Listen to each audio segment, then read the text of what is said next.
exercise 7-16, again, we're looking at segment contribution margins. Remember, a segment can be anything. It can be a product, it could be a territory, it could be a division. Any of those things could be a segment. And so each of those segments will have different amounts of profitability. And so those are things that we want to look at. So for this one, it says the operating revenues of the 3 largest business segments for Time Warner Incorporated for the recent year follow. Each segment includes a number of businesses, examples of which are indicated in parentheses. So here's the problem here. So you see we've got the information for Turner, which is cable networks and digital media, 364 million. Home HBO, 5,890 HBO, and Warner Brothers, 13,037 million. And then they go, assume that the variable cost as a percent of sales for each segment are as follows. So Turner's 40%, home box office is 35%, and Warner Brothers is 25%. So in this problem, we're going to determine the contribution and contribution margin ratio. We're going to enter amounts in millions. And notice that it does say in bold when you're doing your homework, when required, round to the nearest whole millionth. Okay, so if you get like 0.7, you're going to round up. If you have like a 0.2, you're just going to round down. And then round contribution margin ratio to the nearest whole percent. So for this problem, we're going to look at our revenues for each of the 3 companies. We're going to look at our variable costs. So I'm just going to do VC. Then we're going to look at our contribution margin, because remember, you've got your revenue less your variable costs give you your contribution margin. And then we're going to do that contribution margin ratio like that we discussed earlier, which is the contribution margin divided by sales. So we're going to do that for all 3 of the companies, and this is really kind of a fill in the blanks for us. So for Turner, so we've got Turner here, and they tell us that the Turner revenue is $11,364, and they tell us that the Turner variable costs are 40%. So if we're looking at Turner,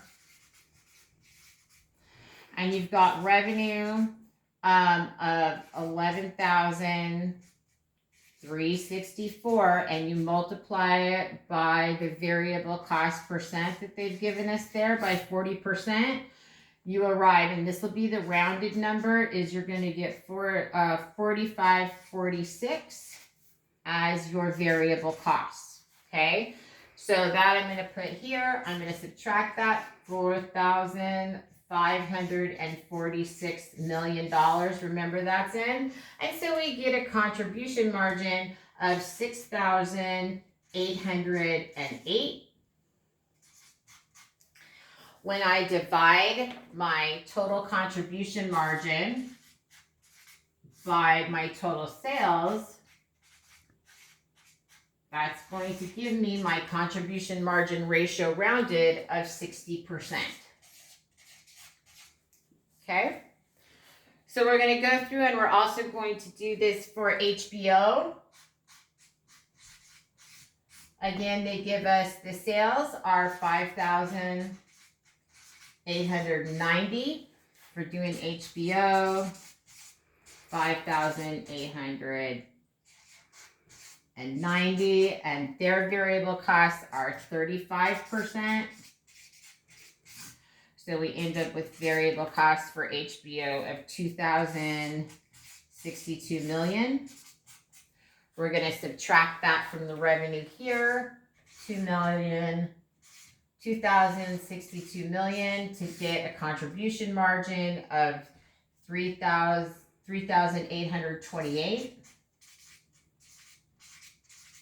So I'm going to take the 3,828. I'm going to divide it by 11,364. Nope, sorry. That's what I get for looking over. By sales of $5,890. And that's going to give me a contribution margin ratio here of 65%. So this all should be making sense, right? Because 40% for Turner, they had a 40% variable cost, so that's going to leave 60% left over for the contribution margin. Here they had a 35% cost, which left 65% left over for the contribution margin ratio.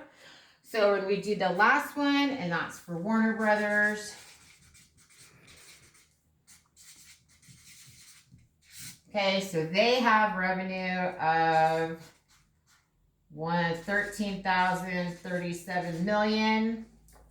They have a variable cost of 25%. So if we're looking at Warner again, we've got 13,037 times theirs is 25%.